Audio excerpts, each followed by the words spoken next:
Morning বন্ধুরা, Sumana Surajit daily ব্লগে তোমাদের স্বাগত। আশা করি তোমরা সবাই ভালো আছো আর আমিও ভালো আছি। তো চলে এলাম আবার নতুন একটি ভিডিও নিয়ে। তো এখন বাজে সকাল প্রায় 7টা। তো আমি ঘুম থেকে উঠেছি ঠিক 6:30টার সময়। উঠেই আগে দোকানের আলু কেটে নিয়েছি। তো তারপরে দেখো এই দিকেতে আমি আমাদের বিছানাটাও বাগিয়ে নিয়েছি। আর এই দেখো, এটা হচ্ছে এই ডাইনিং টেবিলটা দুদিন আগে কিনা হয়েছে। তো এটা এখানে ছিল, ফাঁকেতে ছিল, কিন্তু ওটাকে এখন ঘরে ঢুকিয়ে রাখা হয়েছে। তো এখন আজকে আমরা যাব বোনেদের বাড়ি। তো ওখানে যাব কারণ আজকে হচ্ছে আমার বোনছির বার্থডে। তো আমি এসেছিলাম দুদিন আগে, তো বিয়েবাড়ি ছিল, তো ওখান থেকে আমি রয়ে গেছিলাম। আর আজকে বর আসবে। তো এখন আমি যাব বোনেদের বাড়ি। তো সকাল সকালে যেতে হবে, তো ও একা আছে বোন, তো সেই জন্য। তো চলো তাড়াতাড়ি করে আগে রেডি হয়ে নিই। আর মেয়ে এখনও ঘুমাচ্ছে, তো মেয়েকেও ঘুম থেকে তুলবো। তো মেয়েকেও ঘুম থেকে তুলে নিচে রেডি হই, তারপরে তোমাদের সাথে আবার আসছি। দাঁড়াও, তোমরা ভিডিওটা স্কিপ করো না, ফুল ভিডিওটা দেখো। আজকে সারাদিন কি করি না করি সেটা তোমাদের সাথে শেয়ার করবো। তো চলো। তারপর আমি বেরিয়ে পড়লাম তাড়াতাড়ি করে একদম বোনের বাড়ির উদ্দেশ্যে। এইদিকে বোনের বর খুব তাড়াতাড়ি আনতে চলে এসেছিলো আমাদেরকে, কিন্তু মেয়ে তো ঘুম থেকে উঠছিলই না। তো ওকে খুব জোর করে তুলে ওই জামা প্যান্ট পরে নিয়ে চলে এসেছি। তো ফার্স্টে গেছিলাম বাবার দোকানে, ওখান থেকে চলে এলাম। তারপরে দেখো আমি এদিকে এসে তাড়াতাড়ি করে রান্নাবান্না করে নিয়েছি আর স্নান টান করে একদম দেখো তোমাদেরকে দেখাচ্ছি আজকে কি রান্না করলাম। আর বোনের বর চলে গেছে দোকানের জিনিস কিনতে, আর বোন ছিল দোকানে। আর আমি এদিকে দেখো 5 রকম ভাজা করেছিলাম, শাক ভাজা করেছিলাম, মাংস করেছিলাম, আর বেশি কিছু করলাম না। তো অনেকটা বেলাও হয়ে গেছিলো, শুধুমাত্র আমরা 3জনই খেতাম, আমি, বোনের বর আর আমার বোন আর আমাদের 2টো ছেলে। তো মানে আমার বোনছি আর আমার মেয়ে। তো চলো বোনকে ডাকতে চলে এলাম। তো বোনও দোকান বন্ধ করে দিয়েছে। তো তারপর আমরা সবাই মিলে খেতে বসে পড়েছি। এদিকে দেখো বুনছিকে ভালোভাবে সাজিয়ে দিলাম, ও তার আগেতেই মানে খেতে শুরু করে দিয়েছে। আর এদিকে আমার মেয়ে, তো মেয়েও হাতে করে খাচ্ছে, আর আমি আর আমার বোন।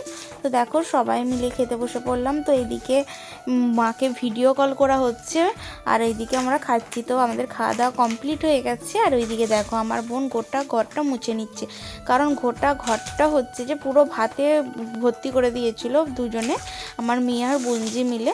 আর তারপরে বোনের বর চলে এসেছিলো, তো ওকে ভাত দিয়ে দিলাম। তো ও ভাত খাচ্ছিল, আর তারপরে আমি যেটুকুন মাংসের ঝোল ছিল সেটা আমি ফ্রিজে রেখে দিলাম। তো তারপরেই দেখো এখন প্রায় বেজে গেছে প্রায় 4:45। তখন আমরা এতক্ষণ ঘুমোচ্ছিলাম, ঘুম থেকে উঠে দেখি প্রচণ্ড পরিমাণে বৃষ্টি। আর যখন শুচ্ছিলাম তখন একটু চারকোল মেখে শুয়েছিলাম। তো বোন বলল এটা আমি অর্ডার করেছিলাম, তুই একটু মাখ। তো বনি মাখিয়ে দিয়েছিল, আর দেখো বনি তুলে দিচ্ছে। তো ওই মাখিয়ে দিয়েছিল, তারপর ঘুমিয়ে গেছিলাম মুখে মেখে। তো দেখতে পাচ্ছ কীরকম আমার লাগছে, তো ও তাড়াতাড়ি করে তুলে দিচ্ছে। তো এখন দেখো মুখটা কীরকম মানে একটু পরিষ্কার লাগছে, ভালোই। তো বনি দিল, তো মাখ দেখ সুন্দর পরিষ্কার হবে। তো ভালোই লাগলো। তো তারপরেই দেখো এদিকে বোন দিয়েছি সিমুই করে। তো সবাই মিলে আমরা সিমুই খেতে বসে পড়েছি। তো বোন খুব সুন্দরভাবে বানায়, তো ওকে বললাম তো কিছু কর, তো ওটাই করলো। তো দেখো প্রায় এখন বেজে গেছে সন্ধ্যা প্রায় 7টা। তো সন্ধ্যা অনেকটাই হয়ে গেছে। আর এইদিকে দেখো আমরা প্রায় বোনঝির হচ্ছে যে বার্থডে সেলিব্রেট করব বলে সমস্ত কিছু রেডি করে নিয়েছি। এদিকে বোনঝিও রেডি হয়ে গেছি, এটা হচ্ছে বোনঝির জন্মদিনের ড্রেস। আর দুপুরবেলাও খাচ্ছিল, সেটাও দিয়েছিল। আর আমি একটা দিয়েছিলাম বড় একটা স্টিলের গামলা, আর মা দিয়েছিল বোনঝির জন্য জুতো। তো সবাই মিলে গিফট দেওয়া হয়েছিল। আর এই দিকেতে দেখো বোনঝি কেক কাটার জন্য হচ্ছে একদম রেডি হয়ে গেছে। তো চলো এখন হচ্ছে কিছু ছবি তুলে নিচ্ছে ওর মা, বাবা, আমি সবাই মিলে। তো তারপরেই ও কেক কাটবে। চলো তোমরা হচ্ছে কেক কাট।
কেকগুলো সবাইকে কেটে কেটে দিয়ে দিলাম। আর এইদিকে দেখো আমার বড় চলে এসেছিলো, আস্তে নাস্তে আমরা খাওয়া দাওয়া করে যাব বাড়ি, মানে বাপের বাড়ি। তো সেই জন্য তাড়াতাড়ি করে খাওয়া দাওয়া করে নিলাম।